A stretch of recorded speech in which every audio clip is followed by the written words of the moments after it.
আচ্ছা হিমু, তুমি কি কাউকে ভালোবাসো?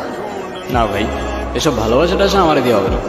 তুমি শোনো না, তুমি কি আমাকে তোমার লাইফের অনেক ইম্পর্টেন্ট কোনো পার্সন মনে করো?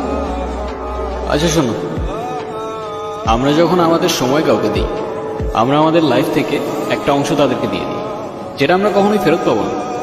তো যেহেতু আমি তোমার সাথে অনেক সময় কাটাই, তো তার মানে এইটাই তুমি আমার লাইফের ইম্পর্টেন্ট একজন, আমার অনেক ভালো বন্ধু প্লাস আমার বেস্ট ফ্রেন্ড। ও, তোমার জন্য একটা জিনিস আছে, নাও। বাদাম? তুমি আবার খুশি সহকারে বাদাম খাচ্ছ? আরে বাবা, আমি পারি না খোসা ছাড়াই বাদাম খাইতে, কি করবো আমি? আচ্ছা, তুমি যে এরকম খুশি সহকারে বাদাম খাচ্ছ, আশেপাশের লোকজন যদি দেখে কি ভাববে বলো তো? মানুষ কি ভাববে, মানুষ কি বলবে, এগুলো ভাবতে ভাবতে না মানুষের নিজের পার্সোনালিটি চেঞ্জ হয়ে যায়। তুমি খোসা সহ বাদাম খাচ্ছ কেন? শোনো, যে মেয়ের